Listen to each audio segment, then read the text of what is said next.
Welcome to Sports Management Podcast, where you will hear interesting sports management professionals share their stories, experiences, and passion for the sports management industry. I am your host, Marcus Philipsson. Welcome to episode 136 of Sports Management Podcast. Did you know that 65% of you who listen to this podcast do not yet subscribe? That means that you are at risk of missing out new episodes, and with the lineup that I have for 2024, that is not something you want to miss. So hit that subscribe button on your podcast app, and together we will grow Sports Management Podcast. Thank you. Now, today's guest is Kareem Rae, the founder and CEO of One Soccer Nation, which provides players an opportunity to sign professional contracts. Kareem is a former semi-professional soccer player with over 20 years of experience playing in Canada, US, France, and England. He's also the author of the book I Want to Become a Professional Soccer Player, which he wrote at age 18.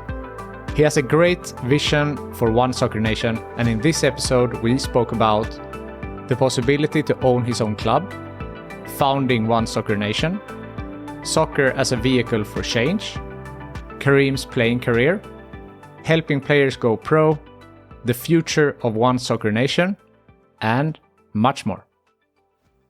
Kareem Rae, welcome to the Sports Management Podcast. Thank you so much for having me on, Marcus. It's my great pleasure. You are the founder and CEO of One Soccer Nation. So can you tell us a little bit about that and what you do with this company? Absolutely. So One Soccer Nation started back in 2020 with just the logo. So me and my buddies, designer of mine, we were working on the logo, and he came up with 90 plus different font sizes, colors, so on and so forth. And we started deleting them. So it was me, Daniel, and Mohammed. We started deleting different logos, and we came up with the one. And then we were like, okay, this was the one. And then from there, it was One Soccer Nation. So we started off with the logo. Then we went on to podcasting, interviewing coaches, scouts, agents, club owners, everyone within the beautiful game, on and off the field. And that allowed me to learn so much about the beautiful game. And then from there, it transitions into more of a business. So our goal is to launch a professional soccer team. Basically, what One Soccer Nation grew into now is we want to give unknown superstars the chance to go pro. And the short pitch is our goal is to invite 100 players to a tryout in the US, 80% from the US, 20% international, and guarantee that 25 out of the 100 players will sign a professional contract. Now, that's a bold statement, guaranteeing. How we plan on doing that is by launching our own professional soccer team, which means we'll have full control of its operations and decision-making. So we'll be able to guarantee that these guys sign professional contracts. And we want to duplicate that business model for the women's side as well. And I'm a big advocate for the women's side, and sign 25 women to professional contracts. When are you seeing that you will have your own club and your own team? Yeah, absolutely. So I've been at it for about 2 years now, Marcus. It's been a journey. I went from a player to an entrepreneur, businessman. I always had that entrepreneurship in me, but it developed throughout the years. So one of the things that really helped was, one of the things was research, learning, talking to people that were doing it. So interviewing club owners, getting connected to the expansion team. The second big thing for me after learning was attending events. So I got invited to the United Soccer League's mid-year event, which I got to meet a lot of high net worth individuals, meet the league operators, and new investors like ourselves interested to learn more about the league and invest into the league to own a club. And that event actually was the event that changed my paradigm, because I got to see how high net worth individuals interacted with each other, and the things that they were talking about, and the information that they were sharing. It was very different from what I was used to. So from that point on, it really inspired me and motivated me to, this is the circle that I want to be in. So a few of the other events that helped me network was Soccer X that recently happened back in November in Miami, in the Magic City, the United Soccer Coaches Convention that happened last year in 2023. And yeah, I mentioned that in Philadelphia at the convention center, 15,000 people were there. So that was a huge event. And then the other one that I went to was the US Soccer Foundation event down in BC. So it was like a non-for-profit, which was pretty interesting. When I hear non-for-profit, I get a little like, okay, what is that? But now I know a little bit more. So it's pretty cool. But honestly, those steps that I was taking and podcasting, all three of those things were a great mix to help me along the journey with where I was going with launching the team, because you need the connections, you need the information. The next thing for us is the capital. How do we get the capital that we need to make this thing, make this idea a reality?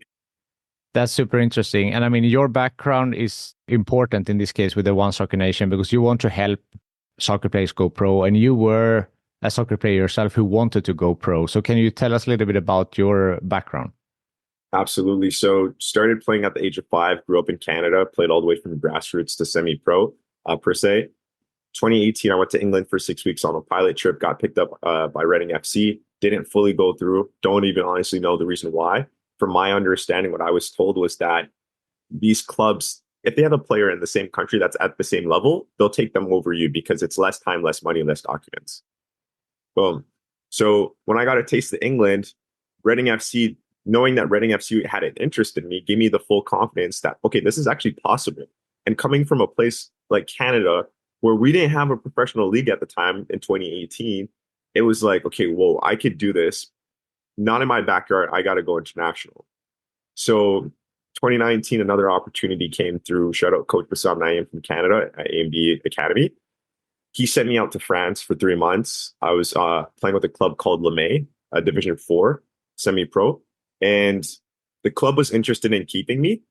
The only thing was that I had to get a visa. So I had two options, either a school visa or a work visa. A school visa, you can't get paid. And a work visa, you can get paid. Now, at 19 at the time, your mind's all over the place still. I wasn't able, and I didn't really have the support at the time to help me stay focused on getting the visa from the club or from anyone around my side. So, and everyone's busy at the time. So that opportunity, I missed that opportunity because I didn't do what I had to do in order to get the visa. So I came back to Canada, didn't go back to France because I couldn't stay longer. After 3 months, you have to come back to Canada. So I'm learning as I go. 2020 COVID, and during COVID, I stayed fit, stayed ready. 2021 came, I connected with Enoch Shomi. He was a professional soccer player from Leeds United, and he's now retired in Florida, Naples. So I connected with him on LinkedIn and had him on the podcast, learned a lot. I was like, okay, wow. This was during COVID too. So I'm like, I'm connecting with a pro. Can you help me out? So he was with a club called Naples United FC, which was the last team I played for. They play in the NPSL Division 4 in the US soccer pyramid. So I asked him, I was like, hey, can you help me out? He's like, yeah, can you come out to Naples? So I said, of course.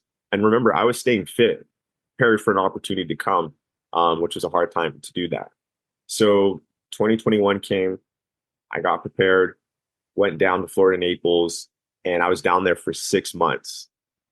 Amazing experience, amazing facility, and they just recently launched a new professional soccer team down in Naples. So I'll leave it at that. Now you have that experience of trying to go pro. What was difficult to go abroad? And this experience, how are you leveraging that now when you at One Soccer Nation, when you are helping players who used to be in your place? That's a great question. So a lot of the things that I didn't have anyone to guide me. It's saying, hey, Kareem, these are the exact steps that you need to take in order to go pro. I was going through different experiences at first hand. So things like going to different countries is expensive. If you're funding it, that's not usually how you become a pro. It's usually they scout you and they cover all your expenses. So if I knew that, there's a different understanding and intention behind it there. The other thing is visas. If you're going to another country, you have to know that you have to get a work visa in order to get paid, in order to survive. So I didn't know that. Again, that's another thing. And I've went through personally my US green card visa now, and it's taking me 2 years and I'm still not done yet. Right. So the visa process is not simple. It depends on what visa you're going to. So that could get that could be depending on your situation. The other thing I'll mention about visas is that an immigration lawyer can help you. So I've spoken to a few, and we have one now to help us with our project with bringing international players over so we can take care of that for them. So there's different things. I'll just keep it simple. The 3 things I mentioned is players will come across financial, political barriers that will stop them from going pro. So I have a saying that's on the deck that there are better players in the world that are not on the big stage right now because of those things that they're facing. And if we could help remove those barriers and provide them a pathway to become professionals and give them the environment and space and information that they need to be successful, we believe that we can create 25 amazing stories. So we have a reality TV show, a part of the tryout. We have a service agreement with Gladiator, where we're going to capture all the drama, emotion, and excitement to share their story, because they're going from top talent players to 25 players signing professional contracts. So we want to capture all that. And that's one of our biggest marketing pieces. That's really cool. And I mean, that's really what people want now. You have all the Netflix shows, that behind the scenes content. And I think that's a really cool marketing play for sure. Thank you. Also, you said that you have always had this entrepreneurial side of you, and you were a startup owner at Hype Sports Innovation, and now obviously founder and CEO of One Soccer Nation. So where do you think these entrepreneurial things come for you? Since I was young, selling chocolates for our soccer team, $2, me and my cousin, going out to the hospital, going to the mall, selling chocolates for $2 at a time where people were still holding coins and spending coins, getting kicked out from the hospital and the mall because you're not allowed to do that unless you have a permit or something along those lines. Those experiences, I wrote a book, creating a book. I didn't even think I could write a book, and having that seed planted in me by my mentor, Jay Waterman, saying, "Hey, do you know how to go pro?" No. Well, you should write a book. Why? Oh, well, because you need to know exactly what you need to do in order to get where you want to go. Okay. So what do I need to do? All right, watch this video. This is how you write a book, and go and do it. So I was 18 at that time. I created a book. It took a few months. At 19, I got to 19 and I didn't even publish it. It took me a few more months to gain the confidence to release it to the world, because you're putting yourself out there. So these different experiences, entrepreneurship, I'd say the last one too, is selling online. I was doing that at 18, 19, 20. People were buying products for me, books, soccer balls, soccer equipment. And I was like, I don't even know these people. I haven't even met them, but they're coming to this site, this ClickFunnels that I've created, and they're going through the process of the sale. So, these different experiences powered me up, per se. I understand that. And as you said, like writing a book at age 18, that's brave and putting yourself out there. So you wrote it actually because it's called I Want to Become a Professional Soccer Player. So you also wrote it to help yourself in a way. Yes. So there was two things. I was writing the book to learn how to do something hard at 18. Your mind's all over the place. I would say for me, at least I was. And at the time I was working at the office. I was going to soccer, home, work, soccer, home. So I was going through those patterns, writing the book at the office and going through that pattern. Writing the book helped me organize my mind, give me the confidence that I could do something that I didn't know that I could do, figure out how to do something I didn't know how to do it. And then again, there was some time that it took me in my mind to say, hey, I'm going to actually share this. So it was for myself, and then it was for the world, because a book can be created once and duplicated a million times. Fantastic. If the listeners want to grab a copy, where can they find it? Yeah, so you could just go to Amazon, type in Kareem, Kareem, space Rae, Rae, and a green book will pop up. It's called I Want to Become a Professional Soccer Player. Wrote it at 18, guys. So, go easy on me there. We'll come up with some new books soon, but we're focused on the club. So, yeah. Nice. Speaking of experiences and what you can bring, you have also lived in several countries while playing. You mentioned some before: France, England, Canada, US.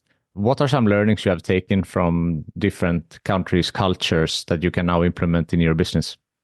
Going to different countries, it's different cultures, different experiences. I would say when I went to England, that really opened my eyes to what soccer is, but it's not soccer, it's called football there. So what football is. And the first game I ever watched was Arsenal versus Everton at Everton Stadium. And the energy that I experienced was like, whoa, I like this. Like, we were standing up when the ball was coming to our side, and sitting down and standing up and sitting down and then standing the whole game, right? And like, experiencing what that was like and having 20,000 plus in this people in the stadium, that was my first experience in Europe. I've been to an MLS game, Toronto FC. It was nothing like Europe. And then after, like going to the bars and just sitting down and just watching games for hours, like I'm like, I've never done this before. I love it. These guys breathe, eat, sleep soccer. So that was amazing. France, I love France. The the type of football that's played too is completely different. So England, it's muddy. It's like get the ball and go. Balls in the air, a little bit here and there. Really great talent. They're playing in very, very muddy conditions, and players are really good. France was more turf for me, my experience I'm speaking from. And I thought France was just going to be all on the ground. And no, it was on the ground in the air, but very technical, very, very technical players, very fast, tall, strong. So if I had to say, I'd have to choose France football over England players per se and talent wise. And then the US is a different beast. It's soccer, not football. And what do I say about it? It's still developing. We're not there yet, but it's still developing. But I would say the big thing with the United States is a lot of the money is made in college and university soccer. And then the professional landscape is much better now with the developments that they've had. There's actually now a minimum payment for players, and you got the US United, for example, United Soccer League Player Association, making sure that players are being protected, so on and so forth. So we're seeing all these developments, stadium developments are better, so on and so forth. And going back to Canada, as I was born and raised from my backyard, 2019, they launched the CPL. So that was the year that our first professional league came. So that makes a big difference. They've been on, what now, 5 years? So yeah. And third, to answer the question, going to different countries helped me develop my perspective and learn about different cultures. So very appreciative of that. Of course. And I mean, these learnings also, how the soccer football is different in every country, must be good if you're advising a younger talent, maybe their playing style works better in one country than the other. So that's an experience now you can use to help the players that you're helping. Yeah, 100%. So I think you asked me this before. I want to add on to it too. And to this last question is that all my experiences were experiences of a player that really wanted to go pro, had the ability, but came across certain situations that I didn't know I was going to come across or wasn't told about. So now that I've been through them and I've interviewed 200 plus people, 100 of them being professional players, hearing all these different stories. And as you know, when you do interviews, you can see certain patterns. So especially when you do a certain type of style podcast for 100 times over, specifically for me was the hashtag Pro Soccer Talk playlist, where I interviewed MLS players, United Soccer League One, USL Championship, NISA players, and players international that play professionally at different levels. There's a certain pattern and information that I've learned that was like, okay, there's not one pathway to go pro, and it's actually pretty simple. So it's either, I'll just share it quickly. It's either you go to college, university, and then you get picked up by a club. But in regards to MLS, there's the MLS draft that picked less than 100 players.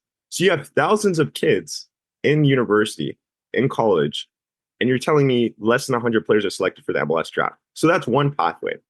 But then you also have the other leagues underneath. You have the USL Championship, USL One clubs, and NISA League, or MLS Next Pro picking players as well. So that's another opportunity for college and university students. But the numbers are off. And what I mean by the numbers are off, you have around 400 to 500 clubs in the US, and then you have thousands of players. So players sometimes that I've realized is that they don't understand that there's not enough jobs. So you're going for a dream that's already hard to attain. You need to be mentally prepared because the transition, this is another thing, the transition after your soccer career is hard for some people.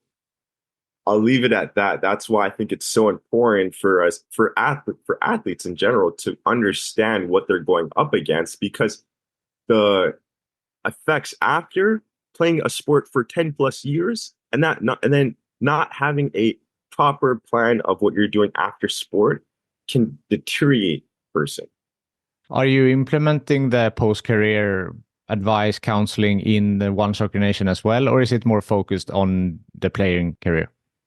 Yeah, we have to implement that. I think that's so important. For me, if a player that's going to college and university is not having the right intention and plan behind what they're doing, if they're just going for, they're like, I just want to go to school for soccer, that's not the right mentality. In my perspective, to go about soccer. You can get injured and you're done.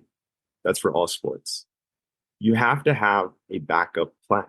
And I would never say that before as a player perspective.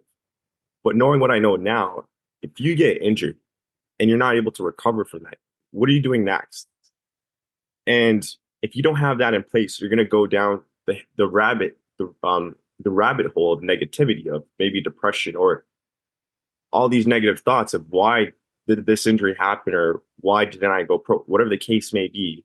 Because you were an athlete for 10 plus years, this is your identity, and you don't see anything else, right? You don't want that. So our goal is to have that implemented in One Soccer Nation. And the other thing too is, when I talk to a player that is like, I'm going to college for finance, I want to get into banking, but I'm also pursuing my soccer career. And if, I want to go pro, but if this doesn't work out, or if I get injured, I could do this after. And in my mind, I'm already prepared. So that transition is going to be a lot smoother than a player that gets injured and was like, I only wanted to go pro, and they're stuck for a few years. And to add a few more things, all my experiences, so like the visa I mentioned, we have an immigration lawyer to help with that. We want to help with post-career, and there's so many other things that we could talk about in regards to launching this club. When do you see the timeline for launching your own club? Yeah, so our goal is in the next 2 years, from 2024 to 2026. That's taking all the steps to launch, and so that's signing a expansion agreement with the league, claiming a market. So we're looking at a few markets on the West Coast, so down in California, finding land, whether that's finding land to build a brand new stadium or finding a existing stadium in the market and, either investing into it to make it better, and then making the announcement. So there's a few steps that we still got to go through, but where we're at right now is I've put all the pieces in place, built out the business model. We've secured partnerships, strategic partnerships, so that, it goes back to the reality TV show. Those are one of the partnerships. I'm not going to go into all of them. And then relationship, as you know, is key.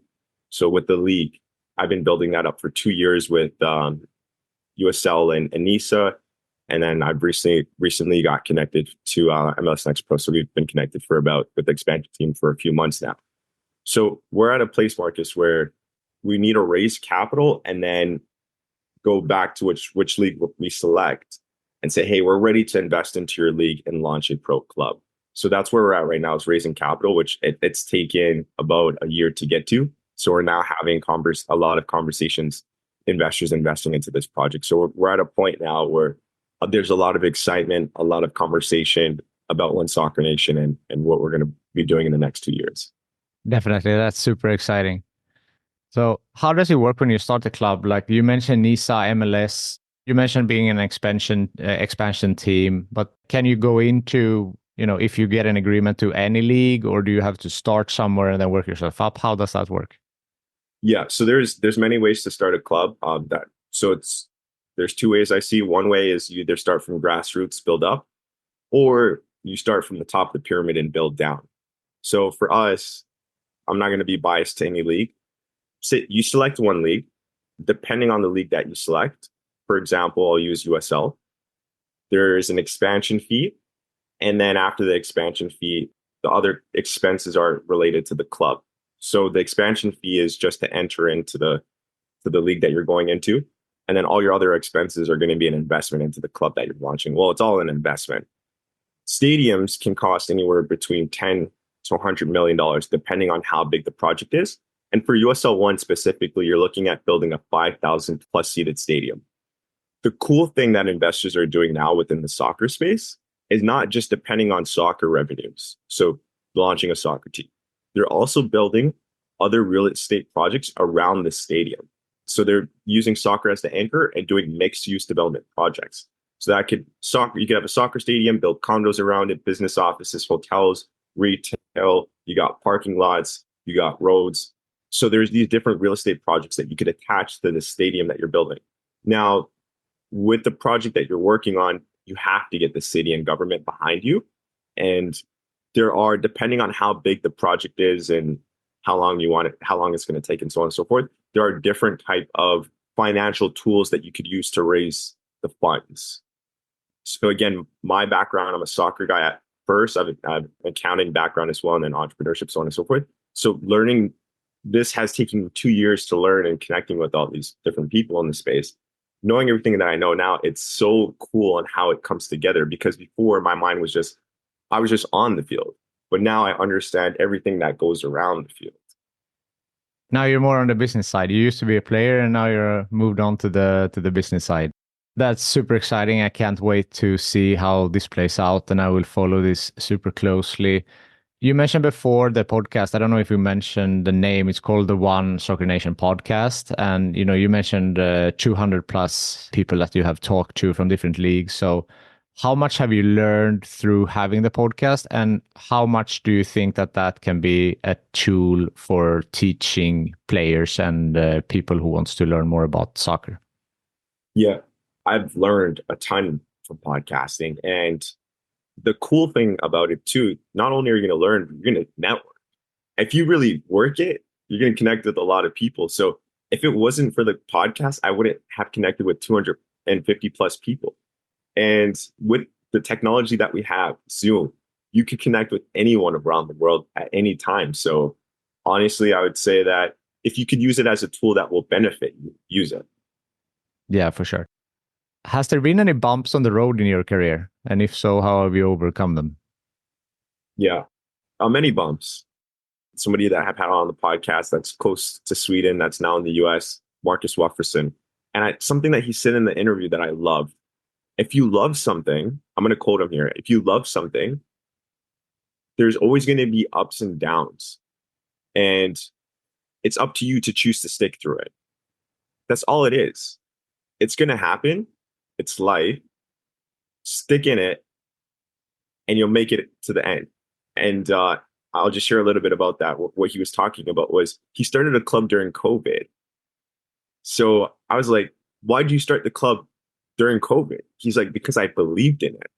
I was like, that's powerful right there. At a time where no stadiums were holding fans, to launch a club at that time, I said, wow, that's amazing. So for me, it's the same thing. And I just wanted to share that. So for me, it was just always sticking through things and knowing that this time will pass. And a quote that I want to just drop here by the book, Think and Grow Rich, Napoleon Hill: a winner never quits and a quitter never wins. That's a good one. That leads me also into like, if you have any advice, what's some great advice that you have been given or received? Yeah. What I would like to share is something that I heard yesterday from my mentor, Jay Waterman, founder and CEO of BlockStation and Aliens.com, is I believe that, and I'm sharing this, just sharing, I think that, I'm quoting him actually, you got to know what you're naturally good at, know what you love, and know what you hate. And then focus really in on what you're naturally good at and what you love, and you'll work on it, and it won't be work, it'll be fun. So this project that I'm working on at One Soccer Nation, I've invested a lot, and there hasn't been a lot of ROI yet, but I'm in it for the long term. That's the other thing, because I have intense intention with the vision. So I'm in it for the next 10, 20, 30 years. This is for life. And I was just talking to a friend yesterday, and I was saying that same thing. I was quoting Jay on those three things.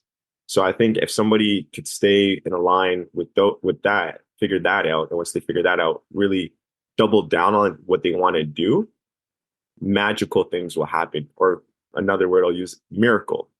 So miracles will happen, things will align, and certain things will just come. So for me, I'll share how what I'm saying helped applies to me is, after soccer, I didn't want to do anything else. Like, I didn't want to be in any other space.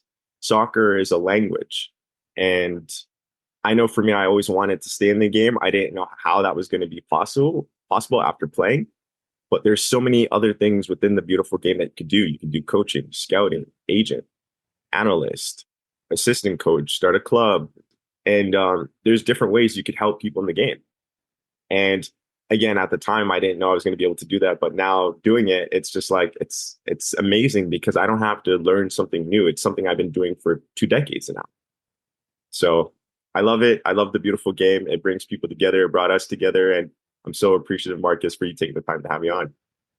Of course, it's my pleasure. And your vision is inspiring, the long term that you have with One Soccer Nation and, your eagerness to learn, to having the podcast, to learn from others. And you mentioned several mentors. So you inspire me. I hope you inspire the listeners. Before we sign off, is there something that I haven't asked you yet that you feel is important to mention? Yeah, I'll end off with some FIFA numbers. There's 250 million players worldwide playing at different levels, and there's only 130,000 professional players playing. And that's according to FIFA's 2021 report.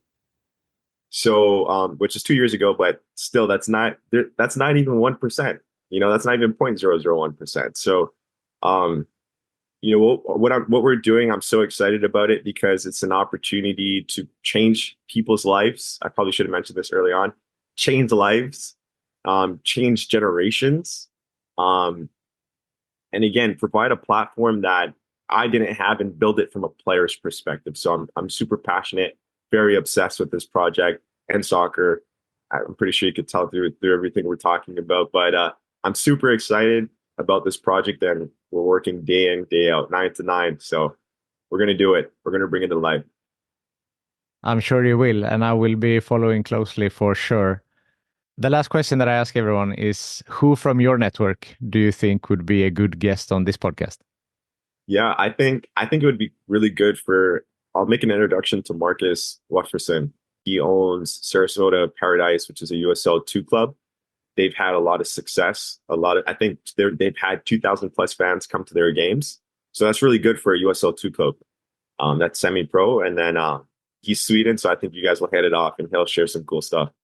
That would be awesome. Kareem, thank you so much for taking the time to be on Sports Management Podcast. Thank you so much for having me, Marcus. Thank you for listening to the Sports Management Podcast. Please hit the subscribe button so you don't miss out on any upcoming episodes. Also, feel free to leave a comment about what you thought about this episode. If you want to get in contact with me, send an email to sportsmpodcast@gmail.com or hit me up on Facebook, Twitter, or Instagram @sportsmpodcast.